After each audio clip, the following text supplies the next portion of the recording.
आप एक बच्चे से अगर गीता की बात पूछ लो, नहीं बता पाएंगे। मैं तो इस्लाम को सही मानता हूं, कम से कम उनको कुरान याद है। छोटे छोटे बच्चे कुरान की आयतें याद करके रखें। पर मैं आपसे पूछता हूं, आपके सनातन धर्म में कोई बच्चा, क्या गीता पढ़ना अनिवार्य है?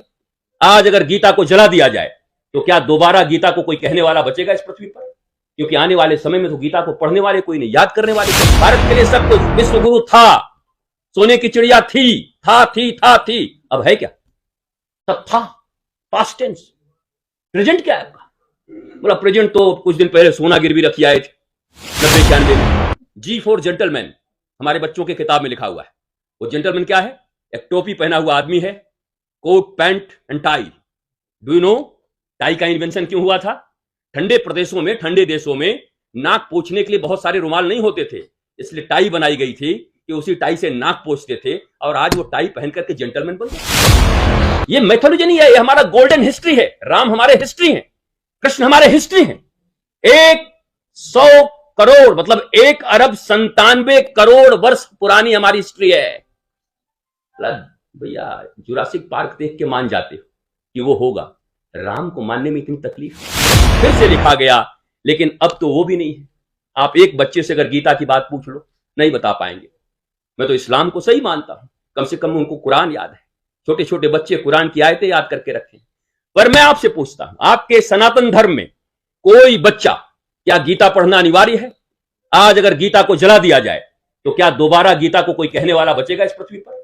क्योंकि आने वाले समय में तो गीता को पढ़ने वाले कोई नहीं, याद करने वाले कोई नहीं। पहले श्रुत होता था, सुन के शिष्य याद रखते थे। अगर जला भी दिया गया तो हमारे हृदय में होता था, फिर हम उसे लिख लेते थे। कहीं ना कहीं भारतवर्ष के ग्रंथों को विलीन करके, नष्ट करके, भारतवर्ष की समृद्धि को मिटा करके, भारत को दरिद्र बना करके, भारत को याचक बना करके, भारत के लिए सब कुछ, विश्व गुरु था, सोने की चिड़िया थी, अब है क्या? सब था, पास्ट टेंस। प्रेजेंट क्या है आपका? बोला प्रेजेंट तो कुछ दिन पहले सोना गिरवी रखी आए थे 90-91 में। प्रेजेंट तो इतना हमारा अच्छा था। प्रेजेंट क्या है? हाथ से कुछ नहीं होता, हाथ से सीख सकते हैं। और वो इसलिए था कि हम अपने शास्त्र, हम अपने गुरु परंपरा और गुरुकुल परंपरा के ऊपर चलते थे। गुरुकुल परंपरा एक ऐसी परंपरा है, जिस गुरुकुल से बच्चे निकलते हैं वो नौकरी मांगते नहीं, बल्कि सैकड़ों विदेशियों को नौकरी देते हैं। उस गुरुकुल को नष्ट किया गया है यहां पर, इसीलिए। और आज नौकरी की समस्या खड़ी। इस दुनिया में मनुष्य नौकर बनने के लिए नहीं आया है। नौकरी शब्द ही कितना खतरनाक है, जरा देखो। नौकरी चाहिए, अरे नौकर बनने के लिए इतना परेशान क्यों हो? परमात्मा के अंश हो, ईश्वर अंश, जीव अविनाशी, चेतन अमल, सह सुख राशि, मालिक क्यों नहीं बनना चाहते? क्योंकि उस आध्यात्म से हमें मिटा दिया गया। विगत आने वाले 7 दिनों तक हमारे कौन सा जगह है, पैलेस, मुझे याद नहीं, हाँ जी, नंदन पैलेस में हनुमान जी के ऊपर, राम जी के ऊपर, कृष्ण के ऊपर, शिव के ऊपर हमारे आध्यात्मिक जो चरित्र हैं, हम जिन्हें भगवान कहते हैं, हम जिन्हें भक्त कहते हैं, हम केवल कैरेक्टर मानते हैं, माइथोलॉजी कह के बच्चे छोड़ देते हैं। मिथ शब्द ग्रीक से आया है, ये हमारा शब्द नहीं है। मिथ, मैथोलॉजी, ये मैथोलॉजी नहीं है, ये हमारा गोल्डन हिस्ट्री है। राम हमारे हिस्ट्री है, कृष्ण हमारे हिस्ट्री है। 100 करोड़ मतलब 1,97,00,00,000 वर्ष पुरानी हमारी हिस्ट्री है। भैया जुरासिक पार्क देख के मान जाते हो कि वो होगा, राम को मानने में इतनी तकलीफ, कृष्ण को मानने में। डायनासोर था, राम नहीं थे। क्या क्या क्या पढ़ाया जा रहा है? अब जरा सोचो, अगर हम आप नई जगह, आप पत्रकार हैं, लोकतंत्र के चौथे स्तंभ हैं, और आप ही वर्तमान विश्व में सबसे ज्यादा ताकतवर हैं। आपकी बात क्षण भर में, पल भर में पूरी दुनिया में पहुंच जाती है। एक अन्याय किसी के साथ हो और 1 मिनट में सोशल मीडिया और न्यूज की इतनी ताकत है कि पूरा विश्व हिल जाता है और न्याय देना पड़ता है सरकारों को। अगर सोशल मीडिया, ये पत्रकार जगत, ये लोकतंत्र के चौथे स्तंभ, तो सर्वोच्च प्रसिद्धि के लिए धर्म में लोग सिद्ध होते थे, अब प्रसिद्ध होना चाहते। सिद्धि और प्रसिद्धि में बड़ा अंतर है। अगर आप सिद्ध हैं तो प्रसिद्धि आपका पीछा करेगी, अगर आप केवल प्रसिद्ध होना चाहते हैं तो सिद्धि आपको छोड़ देगी। खैर, मैं यहां प्रवचन करने नहीं आया। प्रवचन का जगह नंदन पैलेस है। वहां पर 7 दिनों तक 3-3 घंटे तक, 4 बजे से लेकर 7 बजे तक जितने भी स्टूडेंट हैं, जितने भी आपको जानकर बड़ा सुखद अनुभूति होगा कि जब अमेरिका ने भारत को सुपर कंप्यूटर देने से मना कर दिया था, तो जिन डॉक्टर विजय रहटकर ने बनाया था वो मेरे बड़े परम मित्र हैं।